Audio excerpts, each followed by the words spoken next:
광야에서 홍해의 기적을 행하시는 하나님이라는 제목으로 함께 은혜 받기를 원합니다. 구원의 하나님을 보아야 됩니다.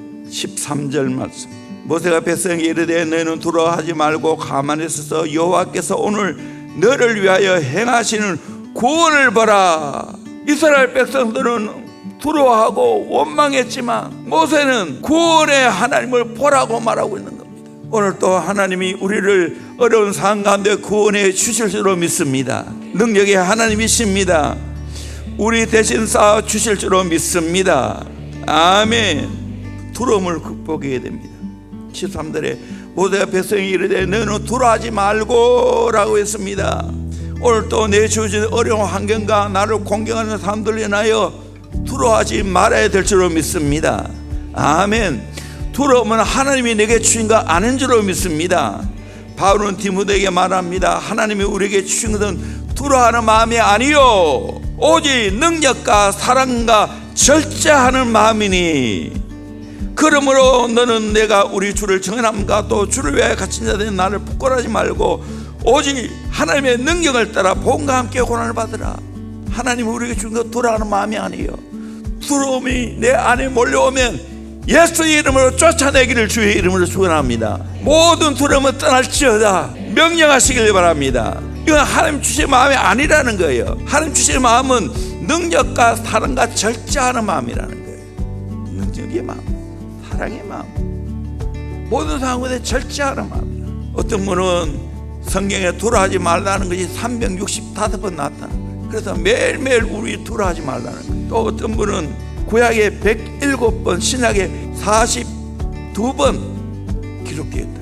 이렇게 자주 두려움에 대해서 극복하는 이유는 인간의 공통된 속성이 두려움이라는 거예요. 이 두려움을 극복해야 돼요. 성경은 계속해서 두려워하지 말라고 말합니다. 대표적인 말씀이 이사야 41장 10절입니다. 두려워하지 말라 내가 너와 함께함이라 놀라지 말라 나는 내 하나님이 됨이라 내가 너를 굳세게 하리라 참으로 너를 도와주리라 참으로 나의 의로운 오른손으로 너를 붙들리라. 아멘. 두려워하지 말라고 했습니다. 두려워하지 말기를 바랍니다. 아멘. 가만히 있어야 됩니다. 13절에 두려워하지 말고 가만히 서서 여호와께서 오늘 너희를 위하여 행하시는 구원을 보라. 너희가 오늘 본 애굽 사람을 영원히 다시 보지 않으리라. 여호와께서 너를 위해 싸우시리니 너는 가만히 있을지니라.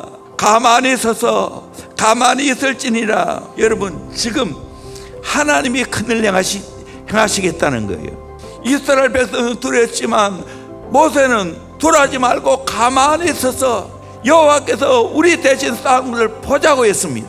나는 애굽 군대와 싸워 이길 수가 없습니다. 그러나 하나님이 내 대신 싸워 주시면 이기게 될 줄로 믿습니다. 그래서 나는 뭐 해야 돼요? 가만히 있어라. 하나님이 일하는 걸 가만히 보고 있어라.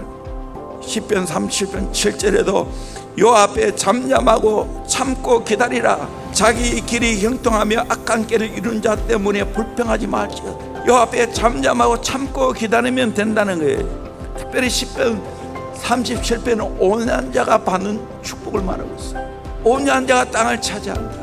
온유한 자가 기업을 얻게 된다고. 저는 온유가 기다릴 마음이죠. 가만히 있는 거예요. 싸우지 않는 거예요. 유명한 앤드루 머레이 목사님은 위기 가운데 묵상하는 중에 이런 감동이 왔습니다. 첫째, 나를 이러한 상황에서 처하게 하신 분은 바로 주님이시다. 나를 이렇게 답답한 상황에 두신 분이 바로 주님이라는 거예요. 둘째는 주님은 나를 지켜주신다. 그리고 내게 은혜를 주어서 하나님의 자녀로서 마땅히 행할 바를 행하도록 도우실 것이다.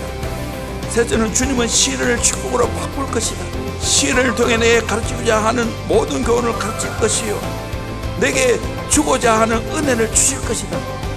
넷째는 때가 이르면 주님께서 그 깊으신 뜻을 따라 나를 시련에서 건져주실 것이다. 어떻게 언제 건져줄지 나는 모른다. 오직 주님만이 아신다. 그러므로 그때까지 기다리는 겁니다. 기다리면 하나님의 때가 되면 하나님이 내 대신 싸워 주실 줄로 믿습니다. 큰 구원을 보게 될 줄로 믿습니다. 나를 위하여 싸우는 것을 보아야 됩니다. 13절 14절 다시 한 번 더 읽겠습니다. 시작. 모세가 백성에게 이르되 너희는 두려워하지 말고 가만히 서서 여호와께서 오늘 너희를 위하여 행하시는 구원을 보라. 너희가 오늘 본 애굽 사람을 영원히 다시 보지 아니하리라. 여호와께서 너희를 위하여 싸우시리니 너희는 가만히 있을지니라. 아멘. 하나님이 대신 싸워준다는 겁니다. 하나님의 구원을 보라는 거예요. 실제 어떻게 했습니까? 아까도 언급했지만 이스라엘 백성들이 애굽을 쳤습니까? 그렇지 않았습니다. 하나님의 방법으로 홍해를 가르치고 애굽 사람들을 따라오다가 그냥 물로 완전히 덮어버렸습니다. 몰살했습니다. 하나님이 싸워주셨습니다. 여러분, 오늘 또 하나님이 싸워주실 줄로 믿습니다. 강한 자와 약한 자 사이에는 주밖에 나를 도울 자가 없는 줄로 믿습니다. 이걸 믿으시길 바랍니다. 여호수아가 모압과 암몬 연합 군대들이 쳐들어왔을 때, 기도할 때 하나님이 성가대를 조직해서 나가 싸우라는 거예요. 그래서 찬양했을 때 하나님이 다 암몬과 모압 족속들을 물리치게 만들었어요. 성축의 골짜기로 전리품을 거두는 데 3일이나 걸렸어요. 하나님이 대신 싸워주셨어요. 오늘 또 여러분, 능력의 하나님이 내 대신 싸워주실 줄로 믿습니다. 그래서 인간적으로 대적하고 싸우지 않기를 주의 이름으로 축원합니다.